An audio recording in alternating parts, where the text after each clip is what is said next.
Hello everyone, Marco here. If you stay with me until the end of this story, I truly believe you will understand everything. This is a calm English listening story for intermediate learners, level B1. The English is clear, visual, and unhurried. I made this story with one simple goal: to help you follow English naturally, without pressure. You don't need to translate. You don't need to stop the audio. Just listen.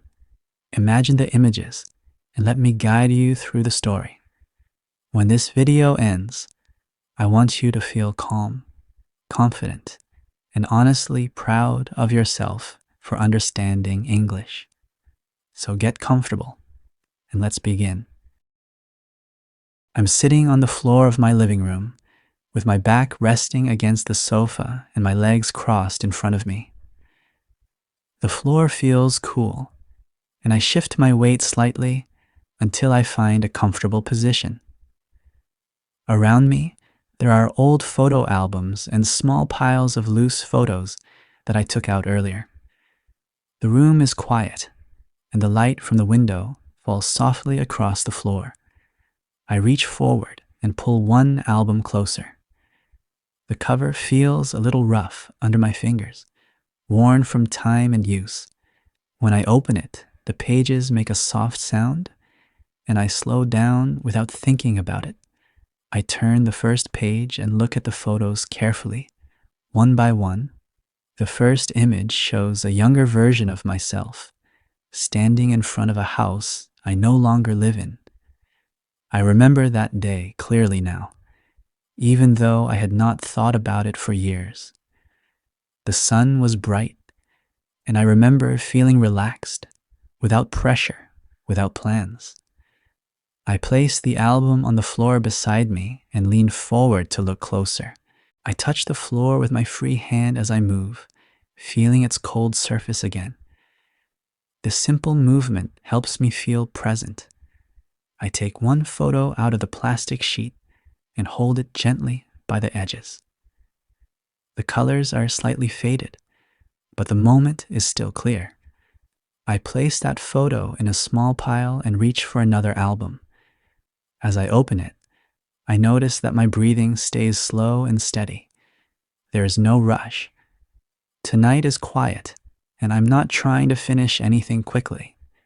Some photos show family gatherings, birthdays, and long afternoons together.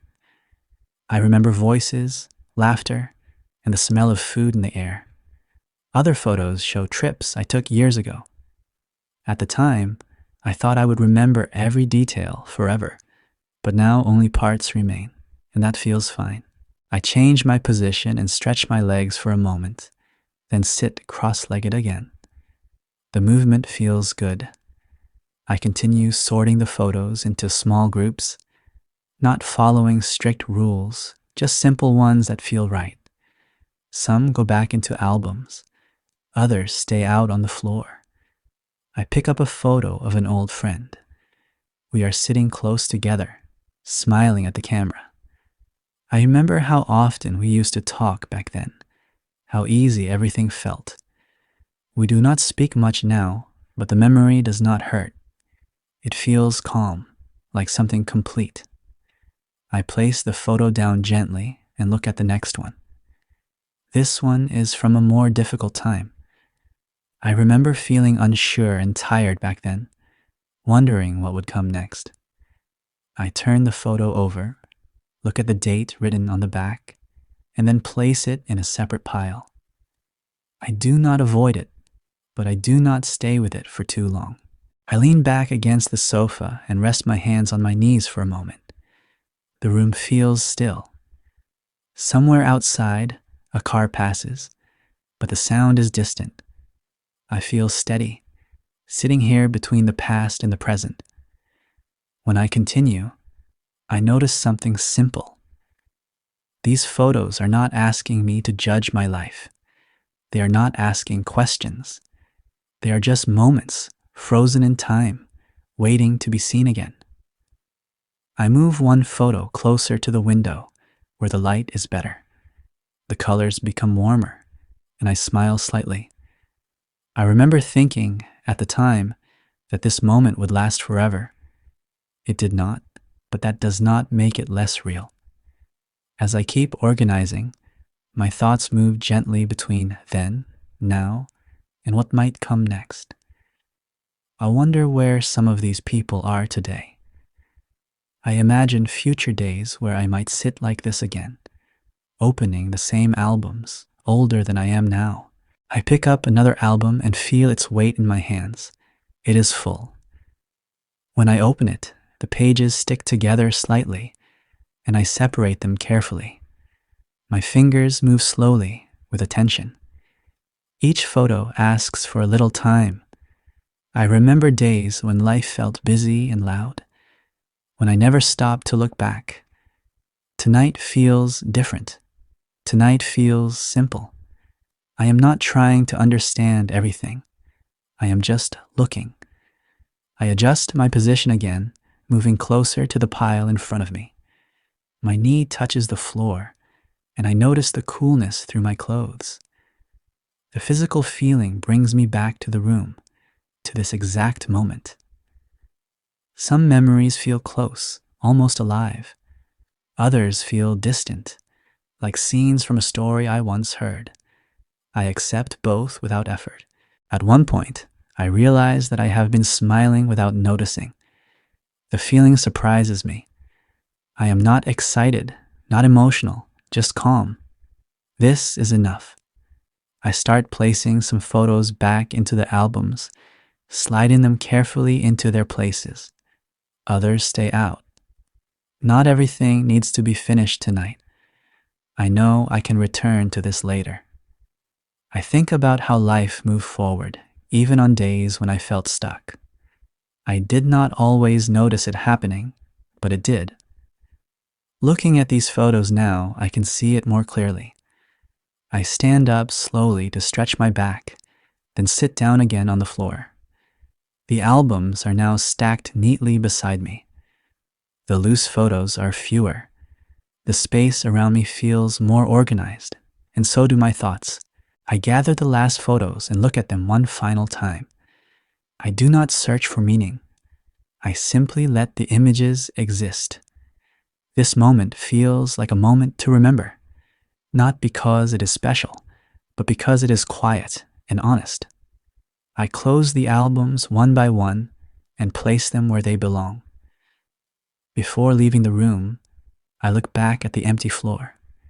It feels lighter now, as if something small has settled inside me. I know that tomorrow I will move forward again, into new moments that will one day become photos too. For now, I turn off the light, carrying this calm feeling with me. As the story comes to an end, we are no longer just looking at old photos on the floor. We are looking at time, at small moments that once felt ordinary and now feel meaningful. We remember where we were, how we felt, and how quietly life was moving around us. Nothing dramatic happened, and that is exactly the point. This moment reminds us that understanding does not always arrive loudly. Sometimes it comes slowly, while we sit, breathe, and pay attention. And without realizing it, we followed the story, stayed present, and understood everything in English, step by step. Now let's do some shadowing together. Listen, repeat, and move at your own pace. I sit on the floor and open the old album. I sit on the floor and open the old album. The photos feel warm in my hands. The photos feel warm in my hands. I remember moments that once felt very small. I remember moments that once felt very small.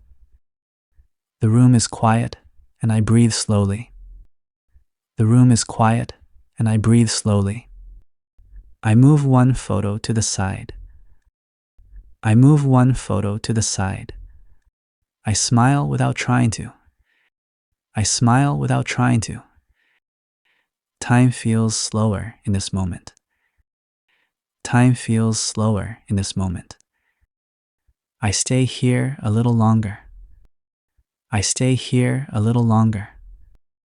Nothing is rushed and nothing is missing. Nothing is rushed and nothing is missing. I feel calm and present right now. I feel calm and present right now. You can repeat this section as many times as you like. And that brings us to the end of this story. If you stayed until now, take a second to notice how you feel. You followed a full story in English. You understood it without translating, and you stayed present the whole time. That is something to be proud of. If you enjoyed this kind of calm English practice, leave a comment and tell me how it felt for you. I read every comment, and if you want more stories like this, subscribe to the channel and keep practicing with me. Thank you for being here. See you in the next story.